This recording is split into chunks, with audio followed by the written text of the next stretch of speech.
ध्यान रखना, कथा का अमृत भी कान से पिया जाता है। पिबंति ये भगवत आत्मनः सताम कथामृतम श्रवण पुटेषु समृतम। कथा का अमृत भी कान से ही पिया जाता है और संसार की विषैली वार्ता भी कान से ही भीतर जाती है। ये जो सुनना है ना, श्रवण जो है, इसका बड़ा गहरा प्रभाव आपकी चेतना पर पड़ता है। सुनने का, देखने से भी ज्यादा सुनने का बड़ा गहरा और बड़ा गंभीर प्रभाव आपकी चेतना पर पड़ता है। इसीलिए सबसे पहले भगवान ने इसी इंद्रिय को भक्ति में लगाने की बात कही है, श्रवणम। भाई कथा सुनो, सबसे पहले कान को ही भक्ति में लगाने की बात क्यों की? क्योंकि सबसे अधिक संसार यहीं से जाता है भीतर। विषय की वार्ता सुन सुनकर फिर विषय का आकर्षण होता है, विषय की बात सुनकर विषय का आकर्षण होता है, फिर विषय का चिंतन होता है, और चिंतन गाढ़ा हो जाए तो संस्कार बन जाता है, संस्कार स्वभाव हो जाता है। तो सबसे पहले भगवान ने यही व्यवस्था की, भाई सबसे पहले कान को लगाओ भजन में, कान लगे भक्ति में। प्रथम भक्ति संतन करी संगा, दूजी रति मम कथा प्रसंगा। अच्छी बात सुनिए। मुझे तो ऐसा लगता है भाई, जो अच्छा सुनेगा वो अच्छा सोचेगा, जो अच्छा सोचेगा वो अच्छा समझेगा, और जो अच्छा समझेगा वो अच्छा करेगा। हम यही तो कहते हैं ना भाई, सोच समझ कर करना। गलत सुनोगे गलत सोचोगे, और गलत सोचने वाला गलत ही समझेगा, और जो सोचेगा और समझेगा ही गलत, ठीक करेगा कैसे? तो गलत ही करेगा। क्यों बार बार कुसंग से बचने की बात महापुरुष करते हैं? क्यों? क्योंकि कुसंग आपके विचार को दूषित करता है। आप गलत संग में रहोगे, आपका विचार दूषित हो जाएगा, आप ठीक सोचोगे ही नहीं, और ठीक सोचोगे नहीं तो ठीक समझोगे कैसे, ठीक करोगे कैसे? इसलिए अच्छा सुनिए।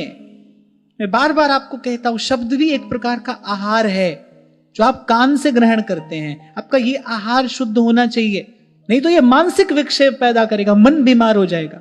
आप देखिए, मंथरा ने जो विष उगला, कहां से प्रवेश किया उसने?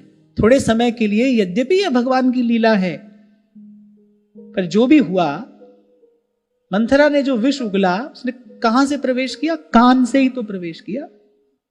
वो स्वार्थ में भरे जो शब्द थे, वो विषैले शब्द उसने कैकेयी के कान में जाकर डाले।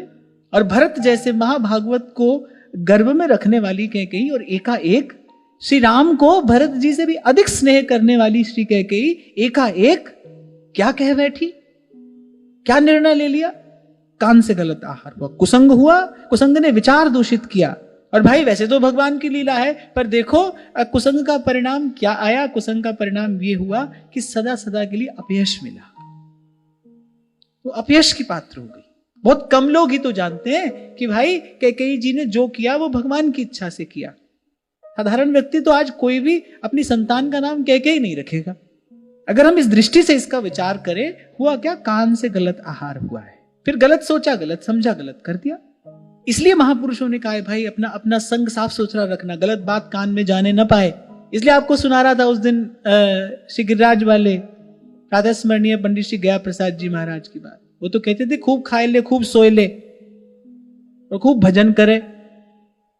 तो बोले काउदिना भजन में मन ना लगे तो बोले चादर तान के भले सो जाए, बोले पर संसार की वार्ता ना करे। मैं फिर दोहरा रहा हूं, गहनतम प्रभाव होता है आपकी चेतना पर जो आप सुनते हैं उसका। मैं तो सदा ही कहता आया हूं भाई, सबसे बड़ी शक्ति शब्द की तो है। गुरु के मुख से निकला एक शब्द जीव को भव पार करा देता है, जीव भव से पार हो जाता है।